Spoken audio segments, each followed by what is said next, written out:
I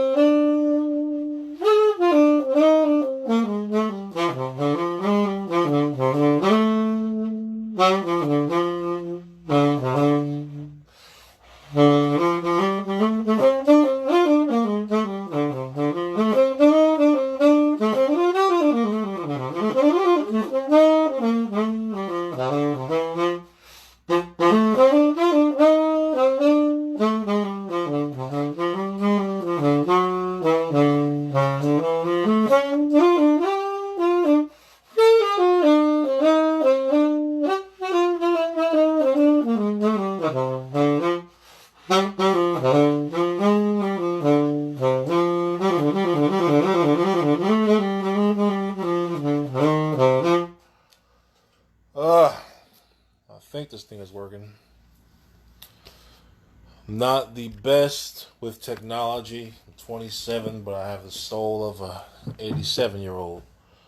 So I'm not quite sure if this is working. I've been trying to get this to work since 5 o'clock when I was supposed to begin. But it looks like my time slot's going to be slid down a bit. Apologies for anybody I may disrupt. I'm not even sure if anyone's watching, but I said I would do this, so here I am. My name is Blacktastic. It's good to meet y'all. If anybody who's wild, I got one person. All right, that's more than I had a second ago, so double my viewers. Let's go. Once again, my name is Blacktastic.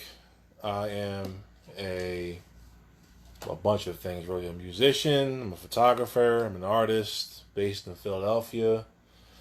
This is my girl Segunda. This is my tenor sax. I also have an alto sax. I've been playing saxophone since about 7th grade. I was about 12, going on 13th time. So I've been playing for a minute. I mostly, pretty much only play jazz. I'm not the best with like pop songs and all that. I might learn a couple here and there. Well, I got some engagement. Okay. Let me see if I can look at this. I'm kind of tall, so sorry, it looks like I'm looming down on y'all. I'm 6'4", and I'm kind of jerry-rigging this with my phone since my computer wasn't cooperating. Let me see. What's going on, Seattle? Caitlin, all right. Hello from Joliet. I haven't the faintest idea where Joliet is. Sorry, I'm not the best with geography. Yeah, been playing sax about 15-ish years. Unlike a lot of other musicians, they might have a lot of sets they know, like a lot of songs. I lean towards improvisation, so I like to compose my music on the spot and just kind of see where it takes me. So I'm going to on and off play for a bit. I might stop and talk and engage with y'all. Hopefully y'all dig what I'm doing. I don't really have songs fleshed out in entirety. I know pieces of songs, and then from there I kind of just build off it. So like where I'm about to play right now will be like the first maybe 8 bars of a song by Charlie Parker called Back Home Blues, and then from there I'm just going to take it and add my own flavor to it, and then add my own bit to it. So here's the beginning of Back Home Blues by Charlie Parker, and then the rest will be a Blacktastic original. Sorry, I play side saddle.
Hopefully, y'all was digging that little bit of some music. I don't even know how much we're on. I think we're on like, oh, the one person still around. Thanks for sticking around. Hopefully, other people drop in, join in, dig what I'm doing. So, once again, anybody just came in, my name's Blacktastic, musician from Philly, playing saxophone, mostly jazz. I tend to only do improvisation. I'm in the midst of learning songs by ear. But playing music by ear is the hardest way to go about learning music. I mean, don't get me wrong, I can read music. I have read music. I played in bands before. I played in my college jazz band up in the Poconos of Pennsylvania. Unbeknownst to me at the time, it's a hotbed for jazz, so got a lot of good influences from up there. I just started playing tenor maybe 2 years ago. Before then, I played exclusively alto, and I don't know if I have any musicians, saxophone nerds in the group, but you know, I don't play a very extravagant saxophone. You know, some saxes can go up to the thousands. I'm broke, right? I'm a substitute teacher. Well, I was until Rona came through and stopped everything. But I don't have the money to drop down a Selmer Mark 6 or anything. I'm broke. So I'm just playing on a student model sax, and I'm just making it work. I kind of go and just do my own thing musically. There we go. It's better. So I just kind of sit with a metronome playing and just let something come to me as it will. So I might start off with like a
No name for that, no title.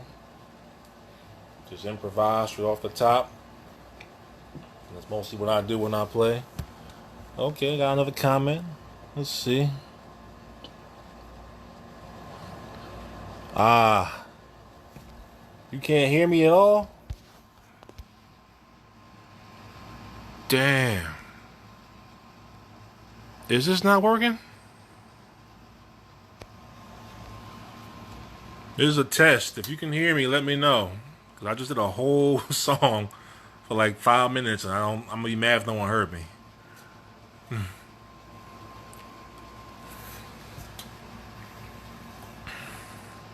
Alright, cool.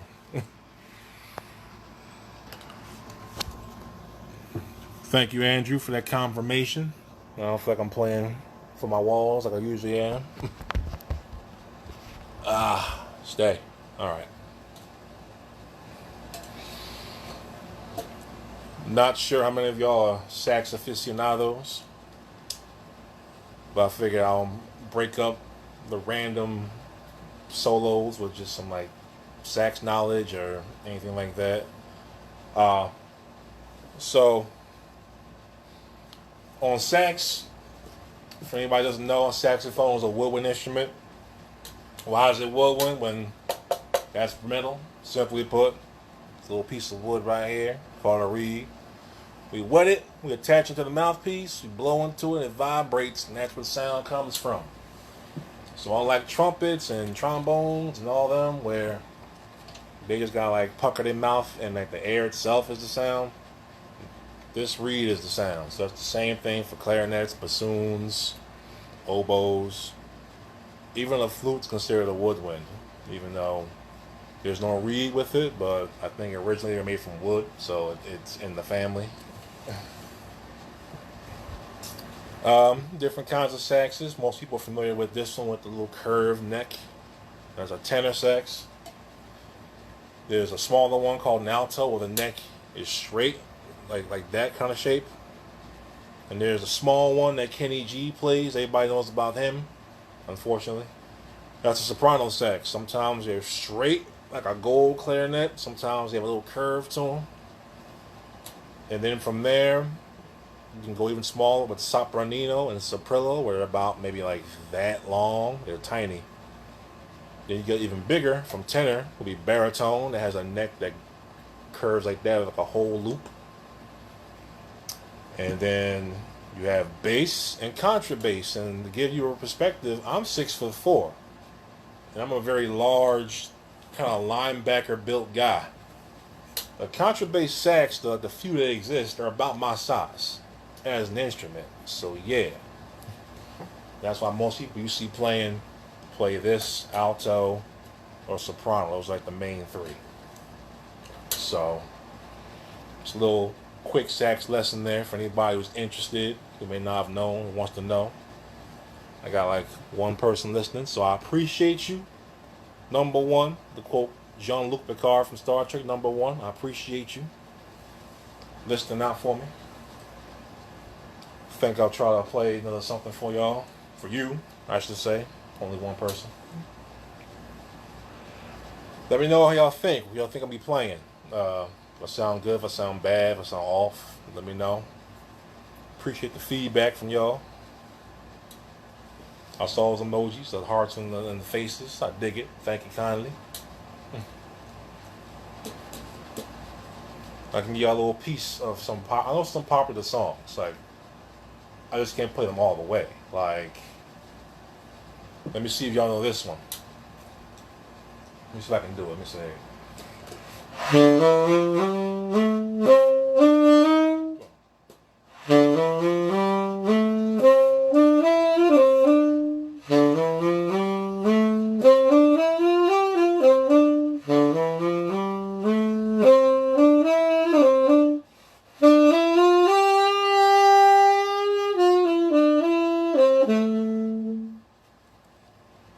That's a good popular tune most people know.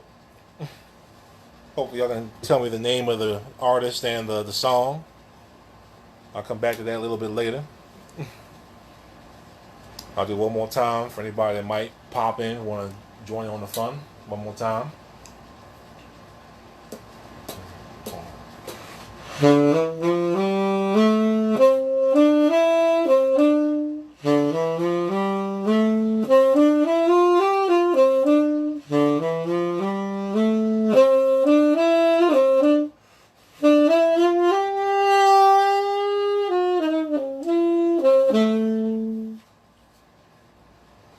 All right. And that's about as far as I've gotten. But I learned that by ear. That's very hard to do. Any seasoned musician will tell you it is a lot harder to learn a song by ear than on a chart. Not to say playing from a chart or sheet music is simple. It's not. I've done it. It's not. Especially when the notes are like very crazy. Anybody knows anything about Charlie Parker? Charlie Parker was one of the most prolific and skilled saxophonists of the 20th century. He is known to be the inventor of bebop, which is a style of jazz is known for being very intricate and very fast paced. So, whereas most people know about swing, swing is like the kind of jazz where you can kind of like nod your head and dance to it, like. Like,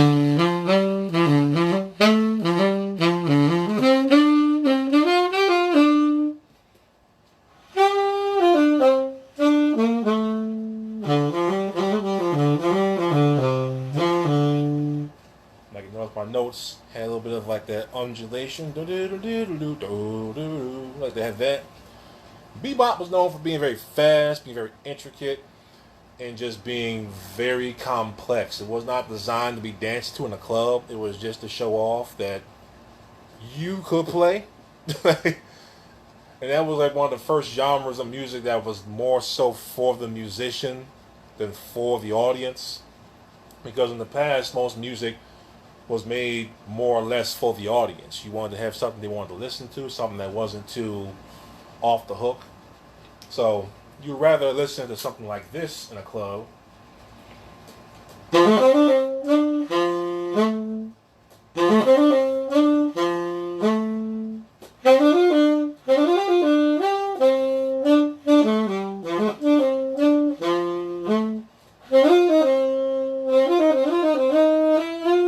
Listen to that in a club versus some guy on stage just kind of going.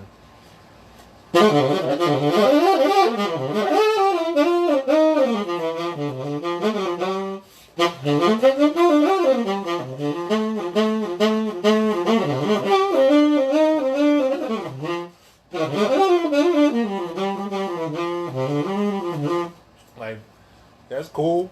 It shows I can play fast as hell. And I know how to slam as many notes as I can in a small space on the sheet. But you can't really jam to that. You can't really dance to that kind of music. People want to have music that you can dance to. But Charlie Parker's music, if you ever look at it on paper, hell no. It's like the hard mode on Guitar Hero. It's like I'm not there yet. I can play. I think I can play. But, you know, there's levels of this. I'm like here, he's like here. You know, give me like 10 years, I probably can do it. I guarantee it. But until then, I'd rather just kind of do my own thing. I think I might give y'all like a slow ballad this time. Something that's more R&B-ish. Let me know how I did, if I can achieve that R&B sound.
That's why I attempted some R&B or something smooth. Like I said, I mostly do Mostly do jazz, mostly swing. Swing is where I'm most comfortable at. I do need to learn some more charts though. Reason I don't really know any, there's a few reasons.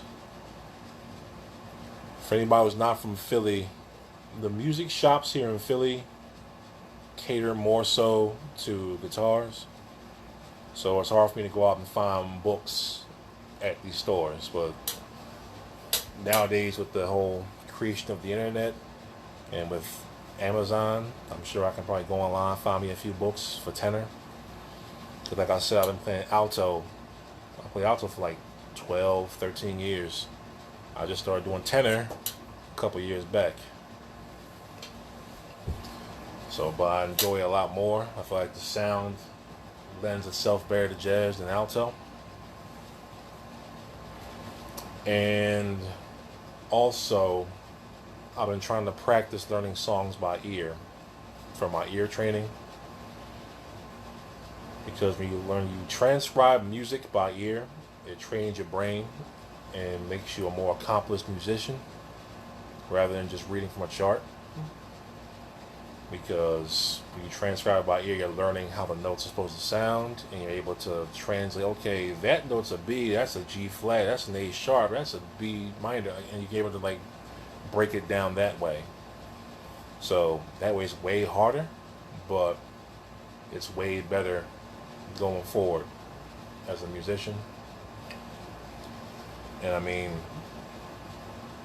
I'm a musician, but I don't do this exclusively. Like I said earlier, I'm also a photographer. I'm also a fine artist. That's what I went to college for, was fine art. So I paint, draw. I have sculpted. I don't really consider myself a sculptor since I don't really practice it. But I have made sculptures before. And yeah, I'm just kind of a multifaceted artist. And for anybody who didn't know what that song I played earlier was, or I asked y'all the name of it, that was Smooth Operator by Sade. So any of my R&B fans, Smooth Operator by Sade. That was the song I played where it was like, that was Smooth Operator by Sade. One day I'm gonna learn that song, the whole song by ear. There's just a lot of like parts where the sax doesn't play, so I get that worked out. Well, I got y'all here. I'm gonna teach y'all a few tricks that sax players use when we play. So let me start off by explaining how we make the notes. So, like I said before, woodwind. It's called that because this piece of wood right there, that's the reed. We use this metal ring called a ligature to attach to a mouthpiece that goes on the neck, which is this, and the neck goes on the body. So it's a few pieces that come together. We have what's called an embouchure. That's the way the mouth is positioned. So we're not going to see somebody playing sax like this. If they do, they're going to sound awful. It's going to sound like somebody took a cat and just choked the hell out of it. You don't want that. That's more like a trumpet embouchure like this. With sax, it's a weird position you don't normally use. Like, you gotta squeeze the corners of your mouth very tight, like this, and make sure your chin is flat. And then you put the mouthpiece on your mouth with the top teeth resting on top of it, so it goes like this. And then from there, you breathe in from a diaphragm and you blow. When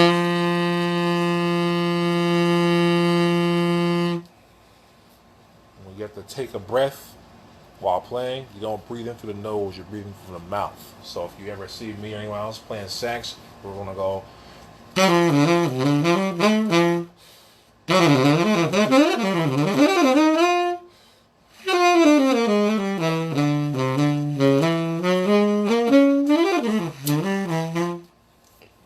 That's how we get the sound. So that's just a basic overview of how that works. Phone's on 15%. Can't really plug it in with the way it's set up, so we're gonna play until it's about to die. And I'm gonna have to just cut this off. For my 3, let's go. Triple my view count. Yay, yay. My 3 loyal viewers here. So, with saxophone, we across different genres, different sound effects that we do. So, one is called triple tonguing. I mean, it sounds more suggestive than what it is. But triple tonguing, when you tongue a note, you have to take your tongue and touch it ever so slightly on the edge to stop it. So when I'm playing and I'm going to play a B. So it stopped because my tongue stopped it from vibrating. Because the reed is doing this basically as I'm blowing it. So when I put my tongue there, it stops it. So a single tonguing would be just. That's how you get notes that sound separate as opposed to slurring, which is where they all just sound like one thing, like instead of. Hear a difference? So with triple tonguing, it goes single, double, triple. So like double tonguing would be like. It'd be like a lot faster. And then triple tonguing is kind of like ridiculous. It goes like.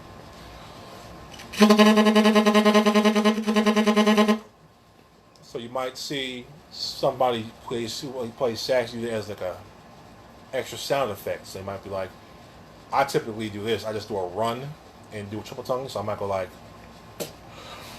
And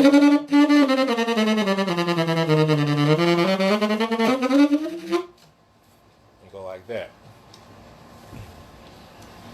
There's overblowing. That's when you play the note super loud, but when you do it so loud, you start to hear like a secondary sound to it. So like, if I go, that's one. But if I overblow, I'll be like. A lot less pretty, but it gets the volume out. And then there's also a technique called growling. Growling isn't something you really hear in jazz. You hear that more in rock. So anybody here who was born in the 80s, who listens to 80s kind of rock sax music, you might have heard them do like that kind of sound. And that's achieved by what I just did. So if you can roll your R's, you do that while simultaneously blowing the sax. So it'll be like, and I'm blowing at the same time, so that gives the sound effect of. And you gotta use it at the right time. So you don't want to just do every note that way because it's just gonna sound like you're playing a saxophone underwater in sand. You gotta be like.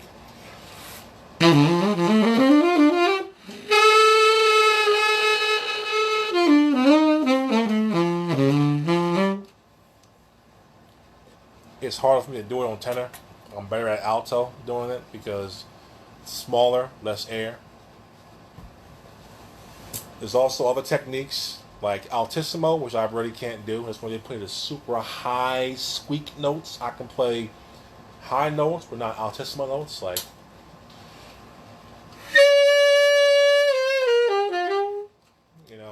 but altissimo will be like ear-piercingly screeching, and I don't like the way that sounds. And then beyond that is slap tonguing. This is where you give the saxophone, the mouthpiece, some suction, and the reed and the mouthpiece make like a kind of sound. That's a trick I haven't yet myself learned. Just letting y'all know it exists. And then the one that Kenny G is most famous for is called circular breathing. Circular breathing is when you're able to essentially play without having to stop and take a breath. So he's known for being able to play one note straight for like 30 minutes. And that's that's a very specific technique where you have to create a pocket of air in the mouth and blow while taking a quick breath in, and then blowing like that. It's more of a part of the trick. It's only useful for real in classical music, because sometimes they have these holds that will last for like 8-9 bars straight, and depending on the note, it's hard to hold because they require different amounts of air.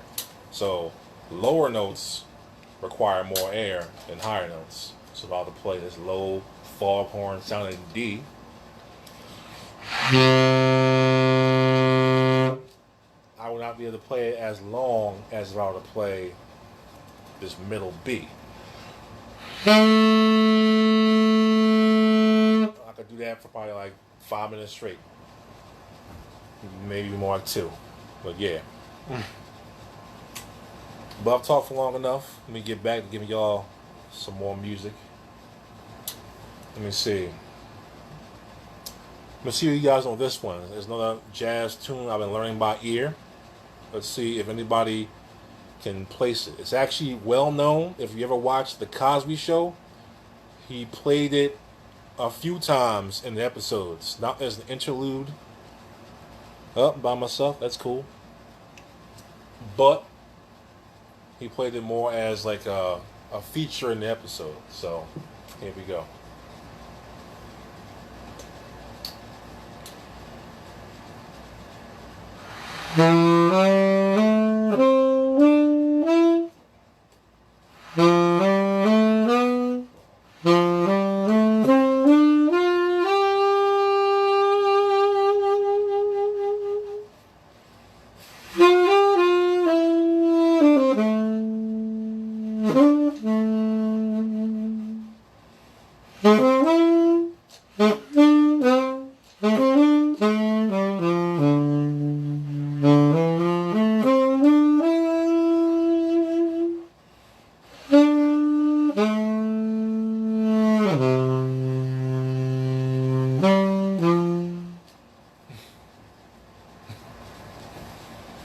One more time.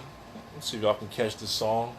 It's actually, I'll give y'all a hint. It's a famous song by John Coltrane.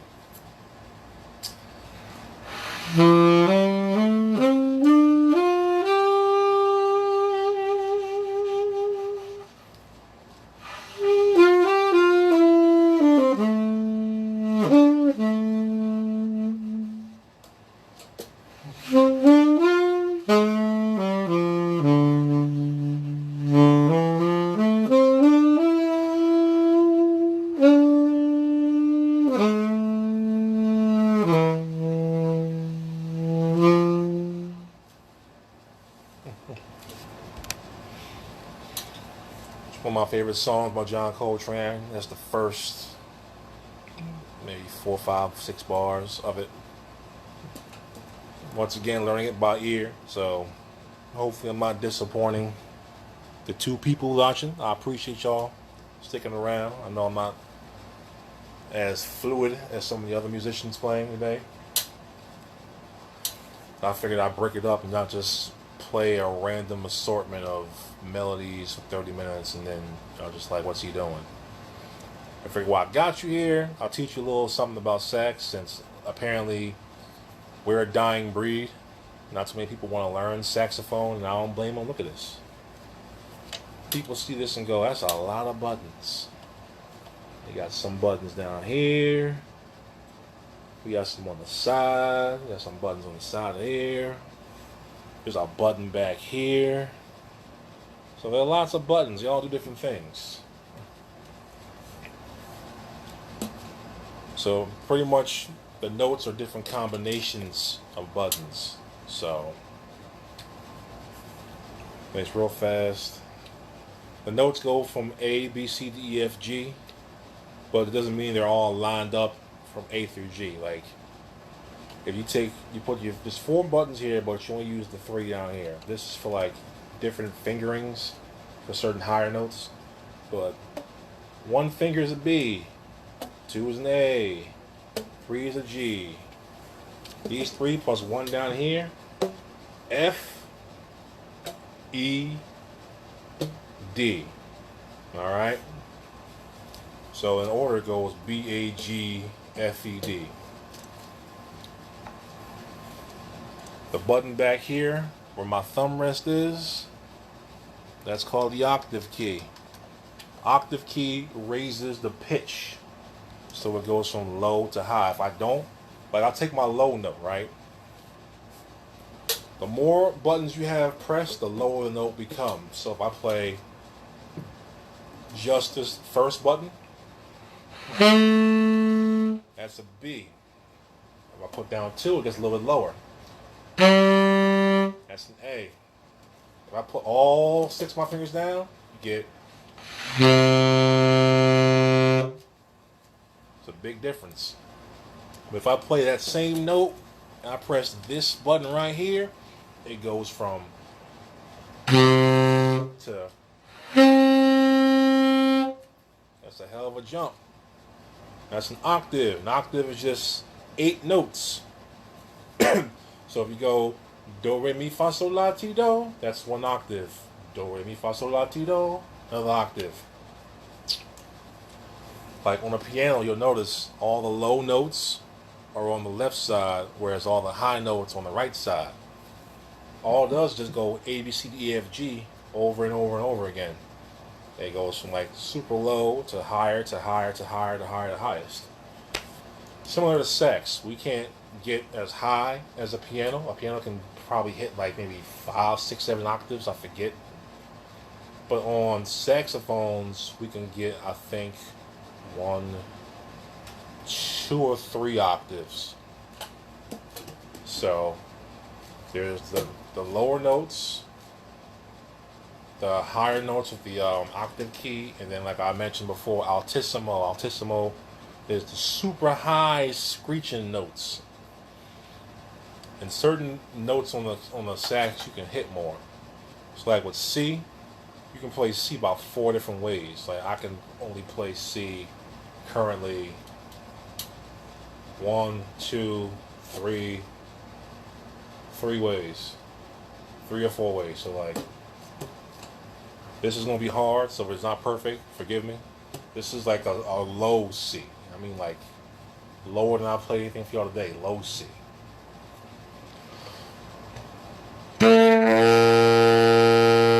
That's a C.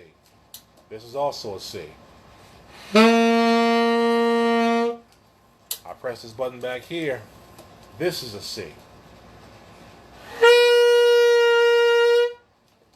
And I believe if I hit these 3 keys here, plus 1 of these on the side, I think this is also a C as well.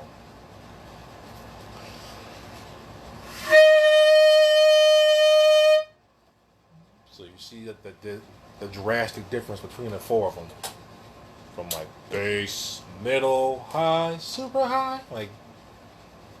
So that's kind of where we're at with sax. But enough talk. Got some more music. Let's check my phone. My phone is 11%. Okay, we're doing well. We can make it another 10 minutes or so. Let me see. Play something from the heart. How about y'all jam to this? What y'all think about this?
Three,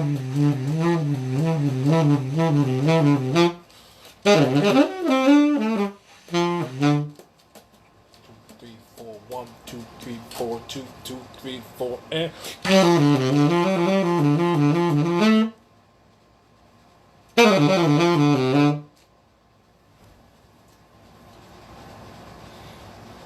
a quick jamming melody for y'all.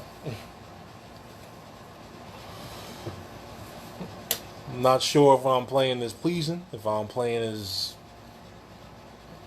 just kind of meh for y'all, for my one person I got left. I want to thank my number one for sticking with me. I'm sure this hasn't been an easy road for anybody.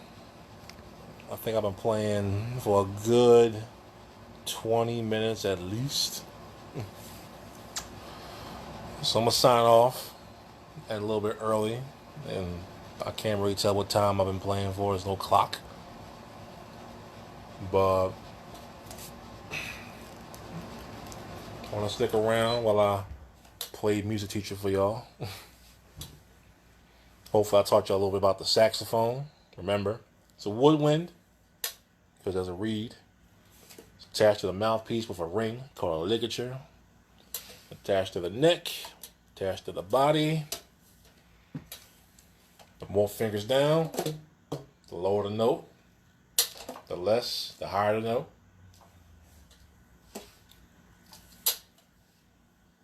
And improvisation is kind of a hit or miss thing sometimes. The more one learns about scales, the better they become and more adept at improvisation. So scales are just what we've all heard, like do, re, mi, fa, sol, la, ti, do, but they go across different notes. So like, if you could play like a C major scale, that'd be that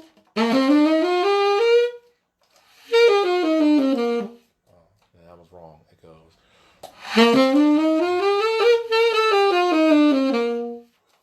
But then you'll hear that do, re, mi pattern from a G, which will be. You do the same thing with D. Same thing with A. You know, and it just kind of goes up from there. And the more one learns the scales, the easier it becomes to improvise. You know, the language, what sounds good, what sounds off.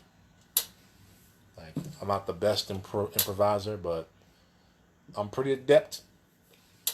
Like, I can tell if I go, then if I want to make it sound right, I'll just go, and put it together.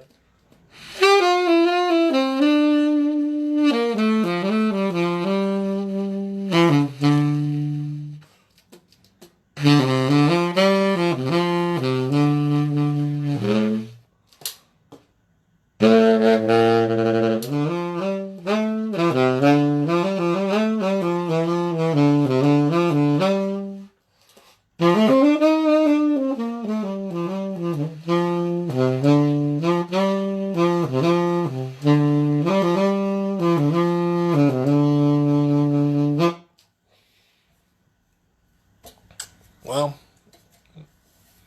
this has been an experience. I haven't played in public in a long time. Public, I should say. Well, no, it's not true. I played in public last week, but with other musicians, it's easier for me to play versus by myself. Hard for me to stay on track. But for my 2 people left, I appreciate y'all. Y'all know what this means to me. I'm about to sign off soon. Hopefully I taught y'all something. Hopefully I entertained you at least. Hopefully my voice was at least appealing. Hopefully Segunda sang for y'all. It's my sax for anybody who's new. Segunda literally means second in Spanish, but the name sounded powerful. Segunda. So I named her Segunda. And I'm gonna sign off. Y'all a little bit of beatboxing. Oh yeah, I do that too. I beatbox. So as I bid y'all so long, farewell. Auf Wiedersehen, adieu. I'll leave y'all with this.